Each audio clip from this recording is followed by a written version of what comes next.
Hi, everyone. Welcome to General Douglas MacArthur Lodge 853 YouTube channel. And this is our first podcast, and it's called Why is Freemasonry Still Relevant in Today's Society? And I'm the host, Brother Pete, and Brother Gabe. Let's introduce himself right now and welcome you to our first podcast. Yes, definitely. Welcome everyone to the first podcast, and super excited for this, and looking forward to talking masonry and hanging out with you, Brother Pete, and yeah, just getting into it. So Awesome. Yeah. So, being our first podcast, so we just gonna want to have like some kind of a discussion about our personal experiences and what we know about Freemasonry in general. And I just wanted to start with why I believe Freemasonry is still relevant in today's society.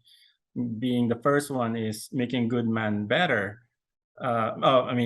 Good man better, right? So basically, what that means is that it's a form of a self development where Freemasonry in general we have standards and conduct of memberships, and we have our own initiation process, and in my experience, back in many years ago when I was new to the fraternity, I was already studying a little bit about Freemasonry, about the history of my heritage culture, which is the Philippines, and a lot of the founding uh, members of the Republic of the Philippines were Freemasons. So that's one of the angle where it came from, and the interest started there.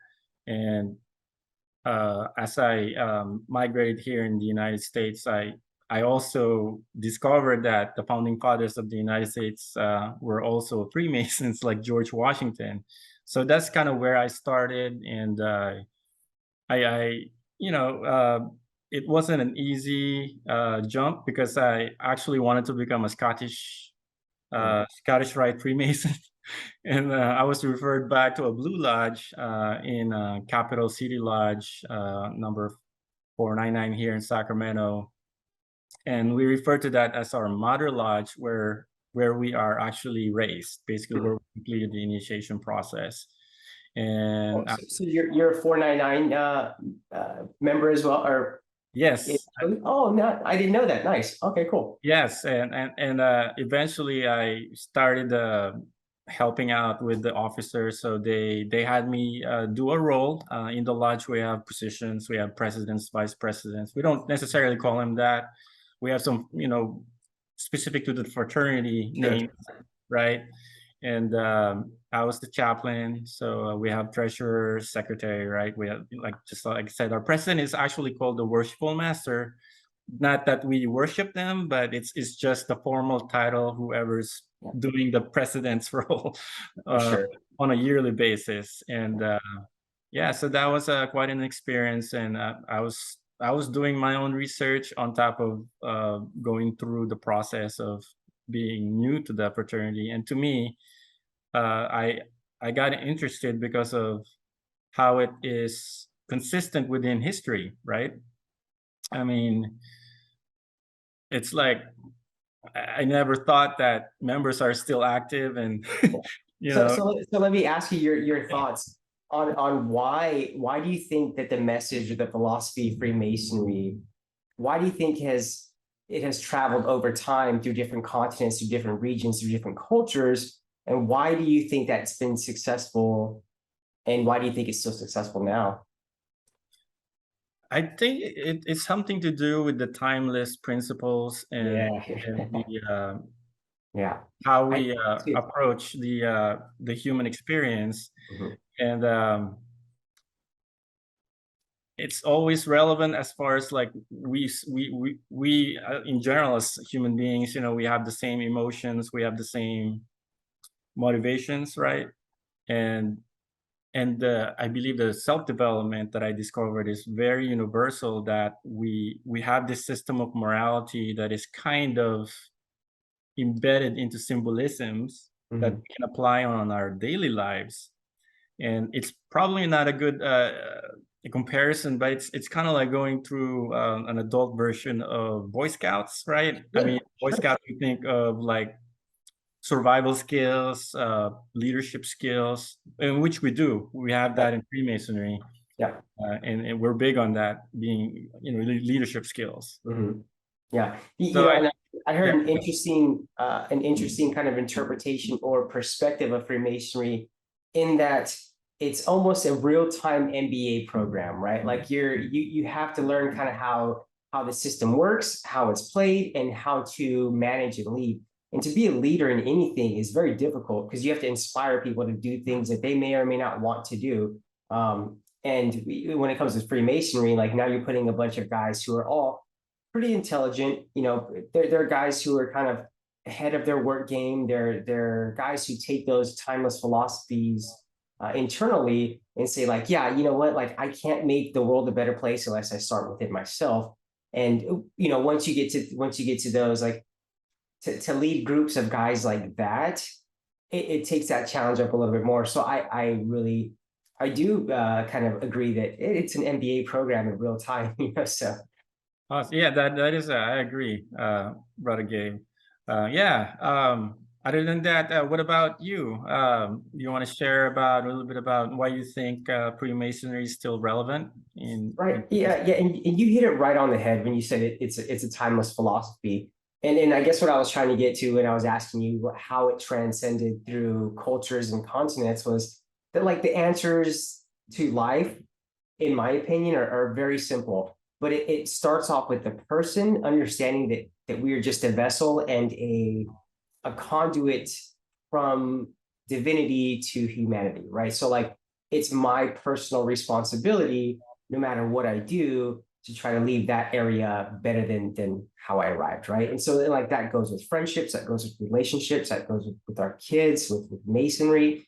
And so it is like the philosophy of masonry, I think, goes back further than the establishment of the organization, and it goes back just through time itself. And it's like, hey, here's how you become a good guy. And we just happen to throw allegories of building this beautiful temple with that being a representation of who we are internally, right? So do I think that the philosophy is still very relevant? Absolutely. Do I think people look over it? Absolutely too. And I think it's up to guys like us and to do what we're doing, to be like, the world is going 1,000 miles an hour. Let's take a minute to stop, break down who we are, formulate friendships, and do great things together. We can only do so much alone, but when we connect with each other, it is so impressive the strength that Freemasonry could bring to any situation. It's crazy. So I love it. I have a question. So how did you get started with Freemasonry in general? Oh, so that's a good question. So about 15 years ago, I was in the military and I was stationed in Washington, D.C. And I had some friends that were like, Gabe, we were just hanging out. I'd like to introduce you to some friends. We'd love to take you to dinner. Oh, I was like, okay, cool, not a problem. Yeah, I love to meet new people. And they picked me up, one day at home, and they're like, hey, well, I'll come pick you up. So it was my friend and like two other guys in suits, and I was like, where are we going? What are we doing? You know what? And they told me, like, I had a sports coat on and some slacks, and we're just gonna go meet some guys. So we get there. So my friend was about my age, and 10 years ago, I don't know, I was like in my late 20s ish. So we get there, and it was he and I, we were the youngest guys there. And I'm like, what are we doing? Like this, and this was in Washington, D.C., well, right outside of D.C. in uh, Mount Vernon. I was raised in Mount Vernon, Virginia, number 219. So I get Oh, there, like, we're the youngest guys. Like, okay, but like Freemasonry, I think the movie, no, no. So a few months into it, then the movie National Treasure came out. So yes, then I oh, it's remember that. interesting. I just went to a meeting a few weeks ago. Like, this is really interesting. So by that time, I think I was an entered apprentice or a fellow craft. And but I was like, I was always missing something. I was like, I don't know what it is. Like, I think this is a beautiful philosophy, but I'm not into it just yet. I may have been young. So kind of fast forward through my life, like I went through the degrees, but again, I was young enough that I didn't understand or appreciate the beauties that I was receiving at that time. And so fast forward to the different states that I've traveled and the different people I've met, I kind of still thought it was a networking thing. I was like, it's kind of who you know. And like, so I met some really amazing guys. I've sat in lodges with some heavy hitters, and it's crazy. And it's so amazing now that I can have conversation with these guys. And it's like, what you do 9 to 5 is it's not necessarily like who you are as a person, although that characteristic and the personality stays with that 9 to 5, if that matters, because there's no time in masonry. You're a mason 24/7. But come down here to Sacramento and have this epiphany, and I'm like, oh my goodness, masonry is way deeper than I thought, right? Like it's a direct connection, in my opinion, to God. And masonry has been almost a purification process to understand who you are in the universe and how to connect with divinity. So that was my kind of Masonic journey in a few minutes. But so yeah, it's been a long time.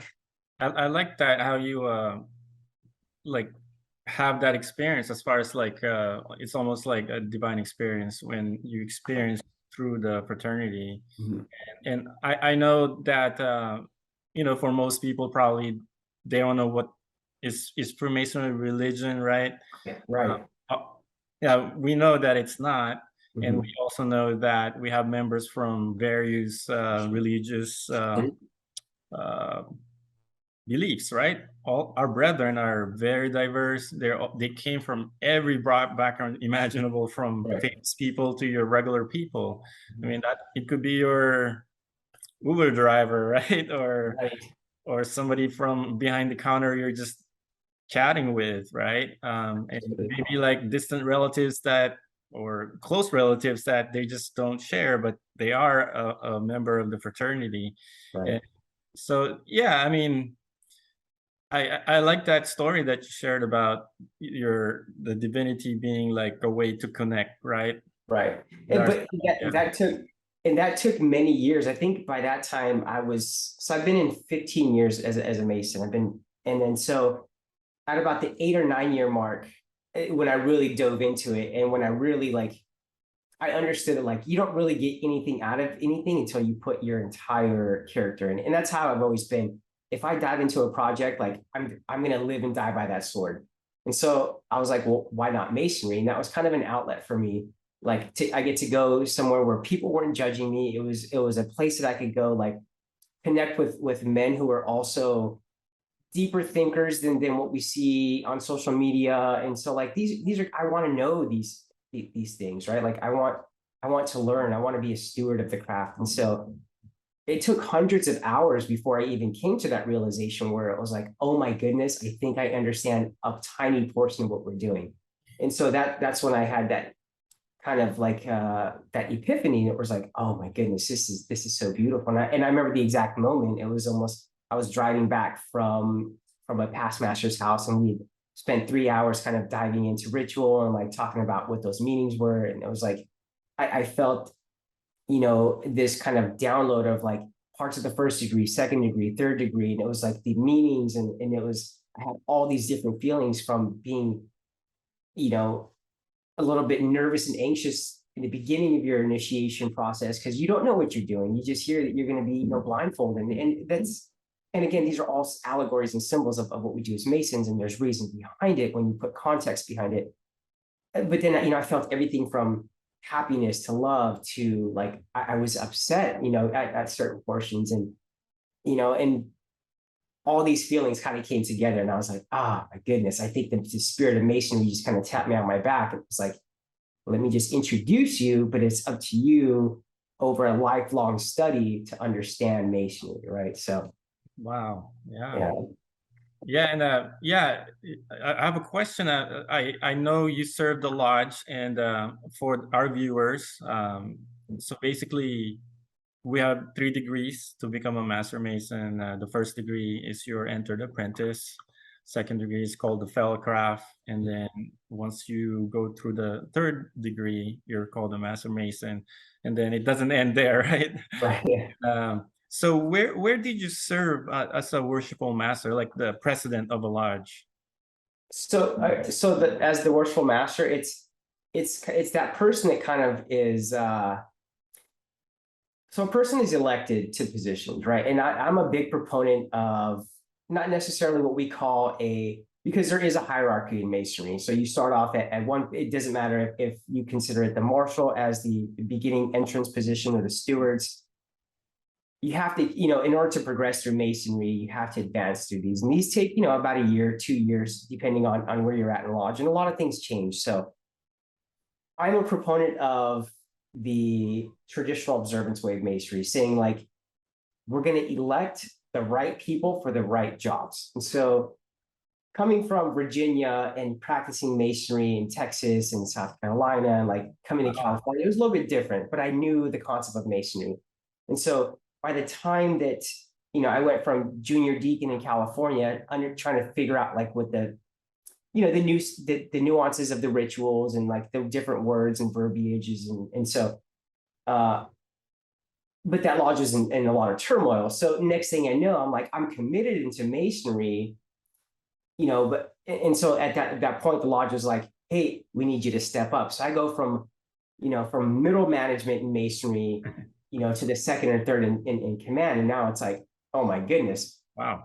The way I look at it, it's like, if you guys elected and nominated me, then you must see value to what I think I can bring to this lodge, right? And so during turmoil, I'm like, here's how I would do it. I do it a little bit different.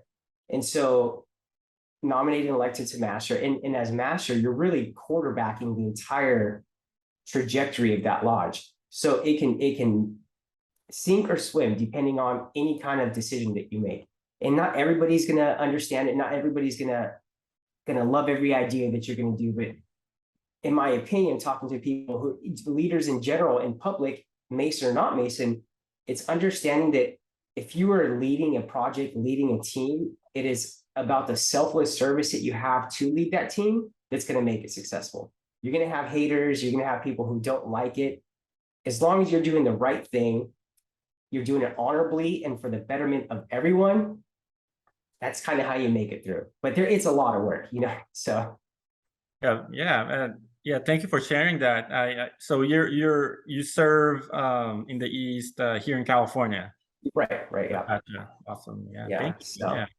it's definitely, I enjoyed it. And I'm also a proponent of trial by fire. And so, because not everybody has the luxuries of what we have in GDML, being enough people to establish a successful progressive line. Like, we know that the next person is going to the Oriental chair or the position of the worshipful master or president is worthy to be there, right? Because that person has paid his dues throughout every single position. And my advice to these other lodges that don't have that luxury, it's like, when you first meet people, like, make sure that they know who you are and make sure you know who they are, right? And because like, you don't have those luxuries of saying you get to hang out on the side and watch masonry. It's like, if you're coming to this lodge and we have 7 people, I need you to understand that you are going to be a very valuable part in this lodge. And so I want to impart as much as I can with you, with that understanding that it's going to be reciprocated, that you might be a junior deacon one year, a senior deacon the next, and the worshipful master the year after, because you never know, right? Things change, life changes.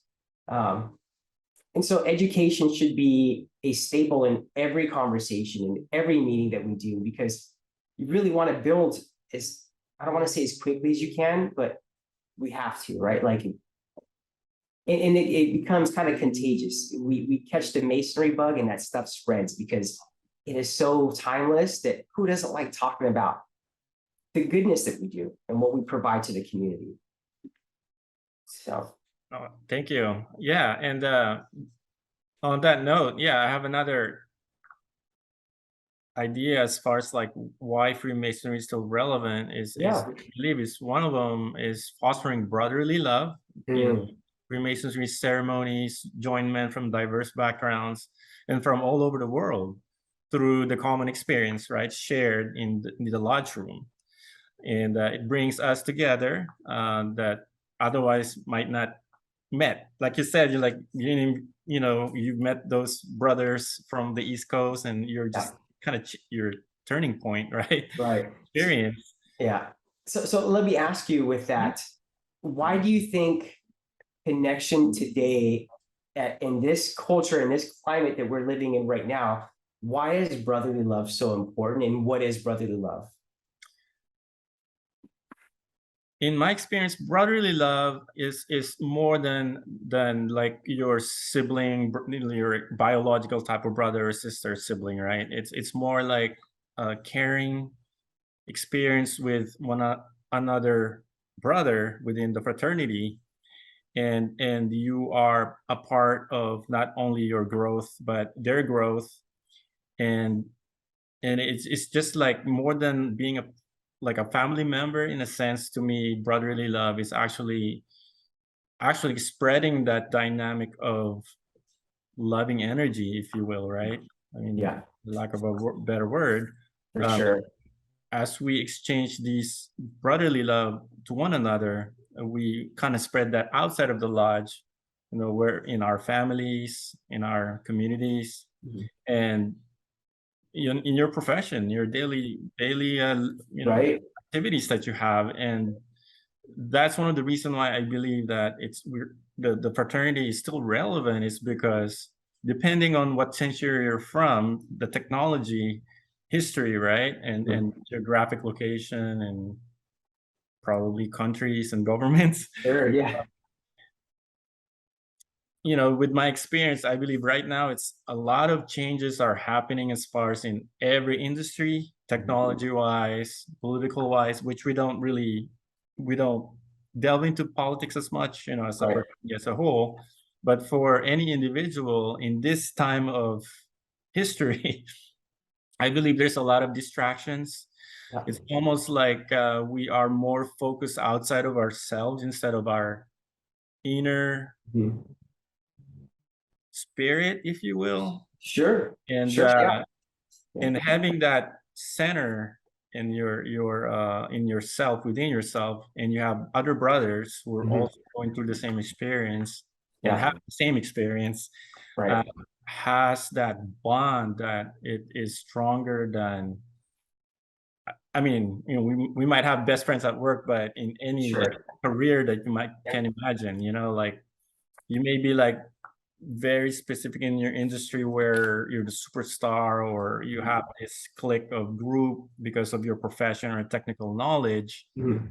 However, the bonding and the love may not be there. So Right. it's like, to me, that's what's we're preserving throughout the years. And like I said, I mean, we can go back probably thousands of years. I mean, we have Sure. histories in the 1500s, 1400s that Yeah. we Yeah.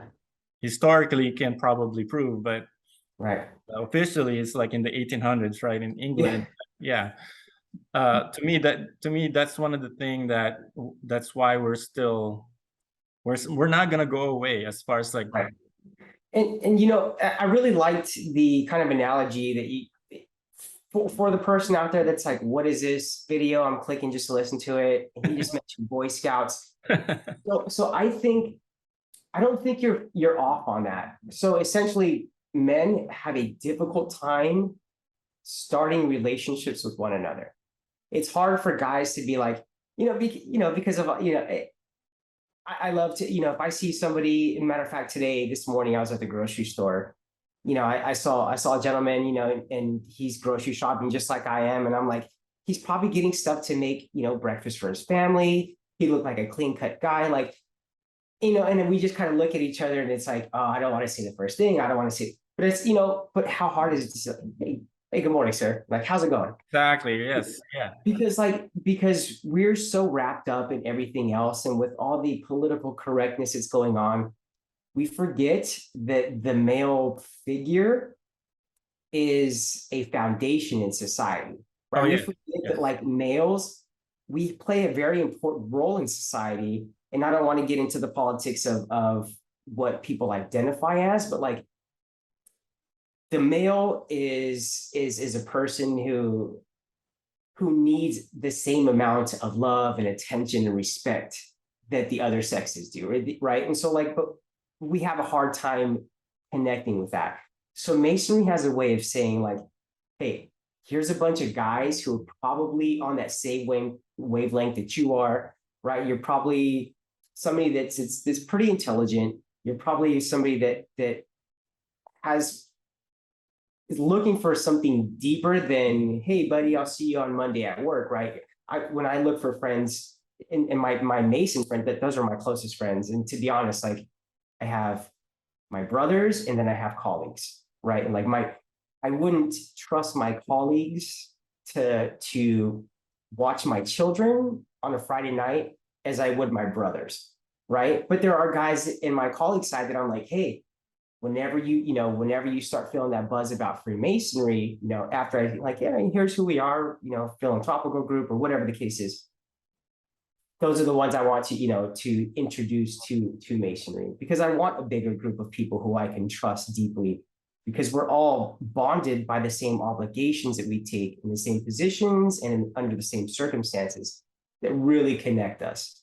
And so Masonry, in my opinion, is that bridge to starting friendships and deep brotherly love, like you mentioned. So That's awesome. Yeah, thank you. Yeah, Brother Gabe.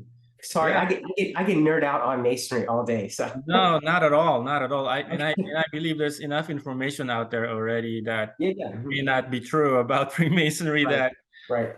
who else It's crazy. we need to hear from our actual Masons. Yeah, 100%.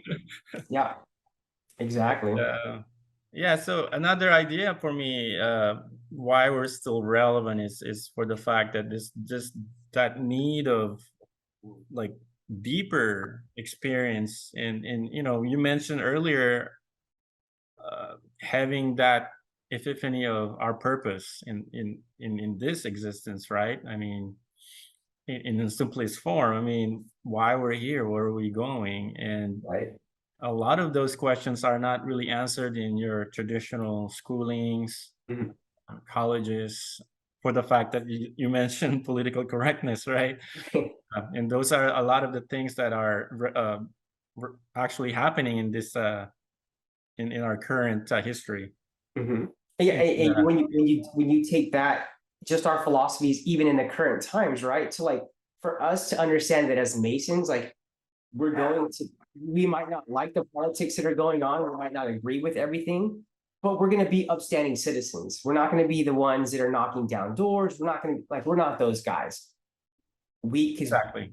Because and that's why we don't bring politics or religion into a lodge. Although I think Masonry has a way of complementing the religion that, or the faith that one person has. That's another reason why people get so weirded out by Masons, or like, what do they believe? They're not Christians.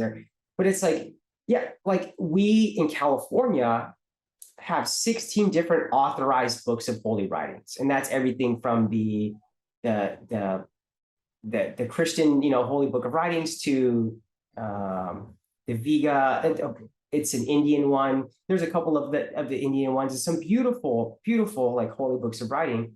And to me, it's like we don't talk about it because we can understand it. Like if my brother's a Buddhist and he's like, hey, just come over, like, or something's happening at my Buddhist temple, we're not going to say, no, that's blasphemy. Like I'm going to go, I'm going to meditate at every temple. I'm going to bow at every shrine. I'm going to kneel at every altar. Like, because as Masons, we should be open-minded enough that we don't necessarily follow the light bearer, we follow the light itself, right? And it's because the word of the supreme architect of the universe translate through every single holy book of writings. It's the same message. Be a good person, do the right thing, look after your people. So whether or not we subscribe to one and I don't want to say worldly, but like certainly human construct of a religion, doesn't mean that we're devil worshippers, right? Like Correct. Yes. Yeah. so That's awesome. Yeah, I like that point, Brother Gabe. As far as just for the fact that we are open to other faiths, and right. Yeah. doesn't mean that we are one or the other. Yeah, And exactly. And I just want to tie my own experience with that when I joined back in 2004. I know it's been a while. I actually had a hiatus. I didn't become active for a few years until affiliated with the General Douglas MacArthur Lodge, number 853 here, also in Sacramento, which we do have several lodges here, right, local. Right. But at that time, when I was new to the fraternity, it's just the sigh of relief of connecting to a point where I don't have to explain myself, because I know there's something bigger than what I'm seeing in front of me, right? Right. And it just kind of validates some of my ideas and experiences, because I mean, just for the fact in a logical sense, I mean,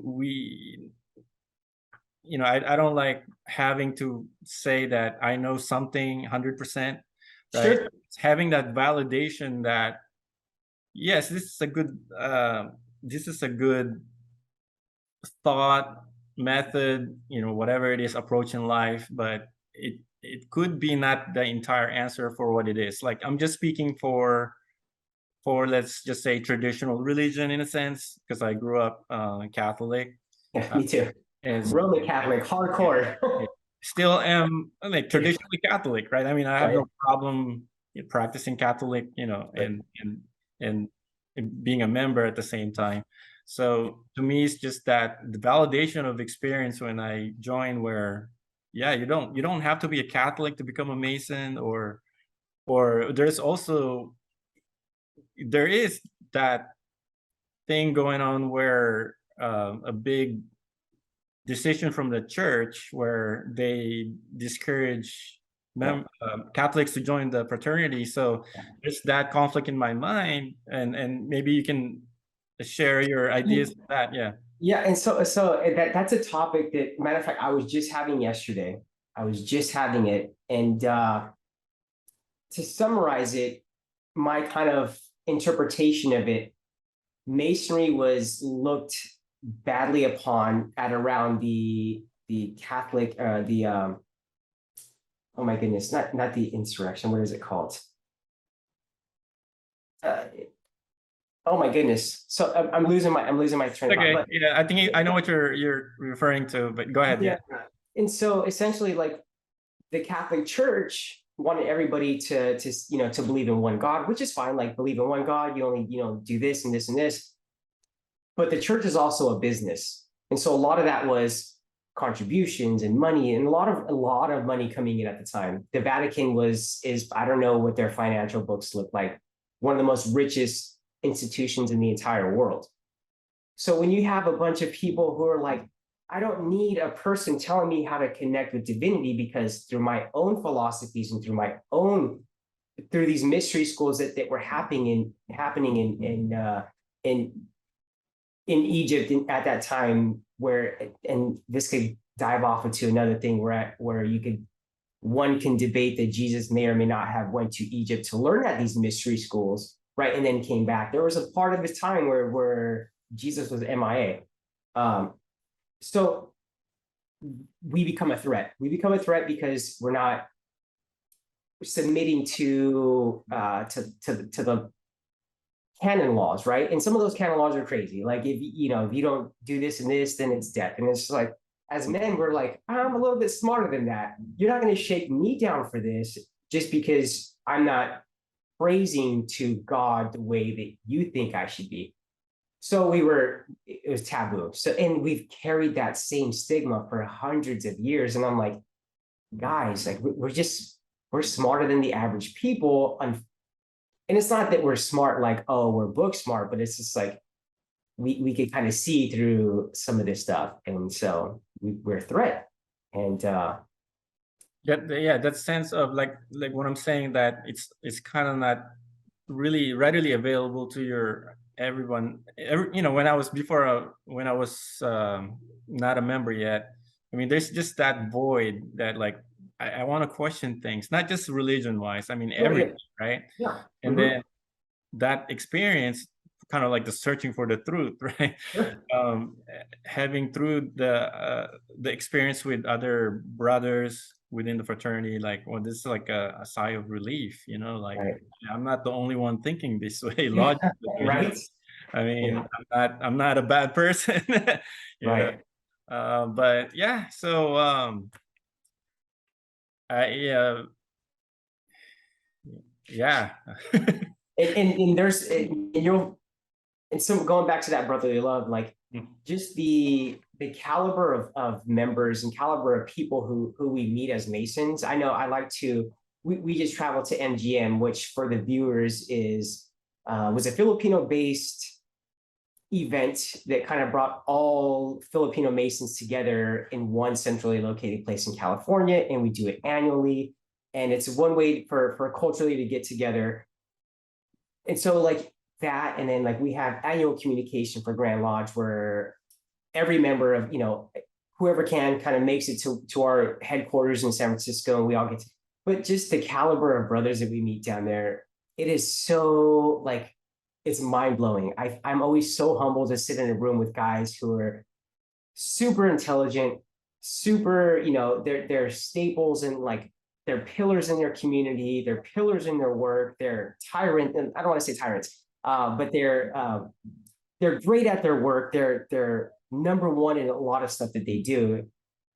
And to sit in a room amongst these men is always super humbling. And so that's one thing that I love about Masonry too. And that helps me as a man say, like, I need every time I step into these rooms, I got to be better. I got not better than the person, but I have to be better than I was yesterday to be in rooms with these kind of men. And so, and we haven't even talked about their ladies, right? Like, because we know that a man is only as strong as their significant other. And so to be around the strongest men, the most purest and humble hearts that I know, with the strongest women on their sides, oh my goodness. Oh my, like, in my opinion, yeah, I think Masonry should have their hands in a lot more things that would do so much good for the community and for the world. So that's my goal, and I think, and I'm hoping that that's our goal here, is to be like, hey, Masonry is out there, and for all those good men who are in these positions of, you know, positions of higher increased levels of responsibility, to be like, I'm curious about Masonry, and then take that philosophy into what they're doing. And next thing you know, Masonry is trickling throughout the fabrics of society as it should be, and therefore hopefully kind of putting society on that right track. So yeah, good point, Brother Gabe. And yeah, and we're people too. You know, yeah. we just went through the process of almost like a self-transformation of going through the initiation. And every day we come back to the real world, society at large, and bring our values from whatever we experience and learn from the fraternity. Yeah. And it is, and if you want to share your experience, it's not new, right? What we learn in the fraternity is it's not new, but it's just solidifies that morality standards and all of this, just the belief with humanity in general, because brotherly love is there. You've seen it, you connected with it, you hanged out with it. Yeah. So Yeah. it's yeah. And if people who are watching are like, what's the transformation? Like, what happens when you become a Mason? So the theory behind the 3-degree system, in my personal beliefs, is that one, we instruct, so we remove all the, we instruct you on like, okay, everything you've learned before, let's kind of put a halt on that, or just kind of just put that on the back boilerplate. These are some of the very basic fundamentals of what makes a person a good person, right? And then so you go through that. Then you go to the next degree, right? And you're like, okay, well, here are some of the sciences and some of the things you have to learn that really help sophisticate a person, right? Like now you got to kind of add education into the, here's how to be a good person. And in that 3rd degree, right, is and still having your old understanding of what it is to be a good person, right? Because that may have been skewed, and because the philosophies are so timeless in Masonry, that by the time you're getting raised, or by the time you're going through your 3rd degree ceremony as a Master Mason, you're essentially losing that part of your old persona to say that like everything's about me. It was, you know, this, like I'm entitled to this and it's me. You're losing that part of you and saying, it's not about me. It's about everything else. I'm just a factor. I'm just a tool in a larger kind of working temple, right? I'm just one piece of God's plan. So, and how do I become the best brick in this building that I can? Exactly. Well, yeah. So, Wow, amazing. I like that experience. Yeah, and I agree. And that's one way of looking at it as well, you know. And I lost my thought there. That was deep. Yeah. But yeah, what I was trying to get at was that yeah, we're still people, and if anything, you know, for to simplify or try to simplify the idea is like that's the value of going through that process is kind of like a safe place for somebody to grow right, and right. realize their position in the universe, right? Yes. It's Because training if grounds, we don't right? have that experience, we may not get to that point. Because I know some ancient traditions, you know, I'm talking probably hundreds or even probably a few hundred years, like Africa or anywhere else, like you know, Native American culture, Mm. they have initiation. Right, They have that opportunity to experience that from boyhood to adulthood. I mean, it's right. part of the culture, right? Yeah, Now it becomes like almost non-existent in today's modern culture. right. And We're missing. having this opportunity within the fraternity, I think Yeah, it's for yeah, whoever decides to go through it can right. experience. And you know, like it's like having a flower that you have a space in the garden to grow. You know, Mhm. right Yeah, now. yes, I like Yeah, that. yeah, Yeah, that's beautiful. Yeah, and that's exactly what this is. It's an incubation place for us to become the very best versions of ourselves. And when we talk about those buildings or uh, those stones that kind of create one temple, we have to look at ourselves as having an infinite amount of those stones within ourselves. Because, for instance, I like Chardonnay early in the afternoon, right? Like that could be a vice, right? Like, and so maybe I don't want to do that, you know, every other day. So like that's one of the stones that I need to chip away and make better, right? Or, you know, I have a, you know, X, Y, and Z, because we all have faults. And if you can recognize them, like that's another stone that you got to chip away. So we're constantly chipping away at the bigger stone through these very small stones within ourselves. So I like that, and for the viewers as well, that we know that the main symbolisms of Freemasonry is the square and compass, right? Like here, you can I see like it, that. and maybe we can probably give them a little bit of a brief background as far as like the speculative history of the fraternity, like you know, Sure. like compass and the square is a measuring tool for stonemasons, right? Yeah. And we don't do that now because we are um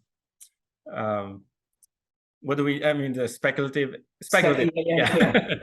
Yeah, so go ahead, brother, what No, I was just listening to what you're going to say because, you know, like I would love to hear your interpretation of the how those tools from then now how do they? Yes, definitely. Yeah. So from what my understanding, which you can also add to it, is that the stonemasons were more like the speculative history of Freemasonry, where we not borrowed necessarily, but we incorporated it within our moral system of teaching one another, right?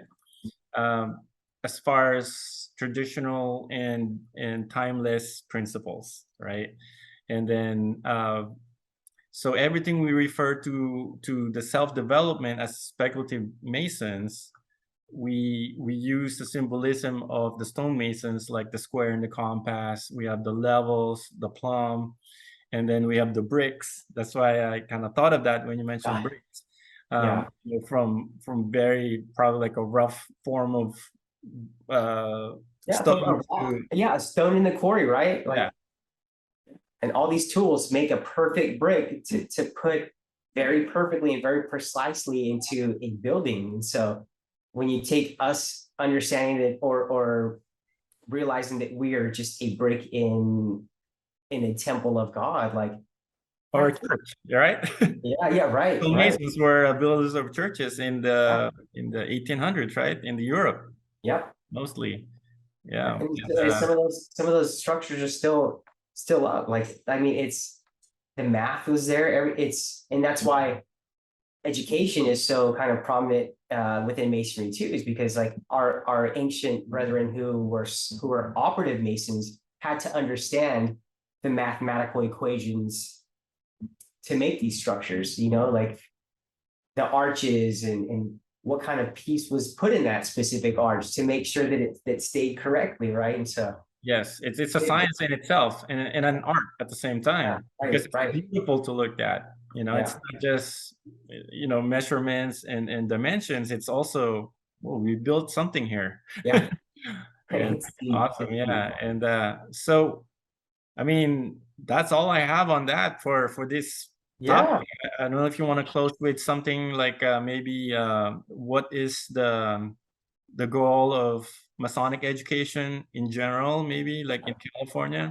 for sure. So being a member of the Grand Lodge's Masonic Education Committee, um, I just proposed our new kind of our mission statement.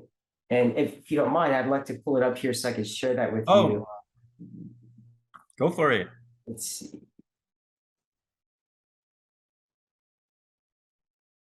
As soon as I find it.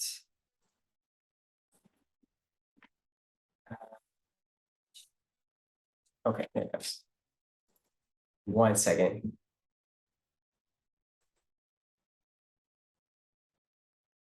But that's so, oh my goodness, of course, it's not that file. But anyways, it's essentially, we want to be the resource, right? And so like, we want to be the resource for all California Masons to say whenever there's education, anytime anybody needs something, like we want to be the people they come to. With that, we also want to inspire people to say like, we can have a conversation about what we think, the philosophy of Masonry is. We can talk on a Sunday afternoon at 2 o'clock to ask how relevant is our philosophies today. It's really to encourage those conversations happening, right? And like, and if somebody needs a resource or somebody needs, a scholar to come in, because some people, we do have those type of people who study, Masonic history so much that like that's kind of all they do. But education should be for everything. Like that's one thing that's beautiful about this fraternity is nobody's saying here's what you have to study and this is the guidelines and this is the standard, right? Like it's here's what we have. You can always add to, but you can't take away, right? Like so it's encouraging for everybody to learn, to grow. It's almost it takes me back to the 1700s during the Enlightenment era when the Catholic Church, said all Masons are bad.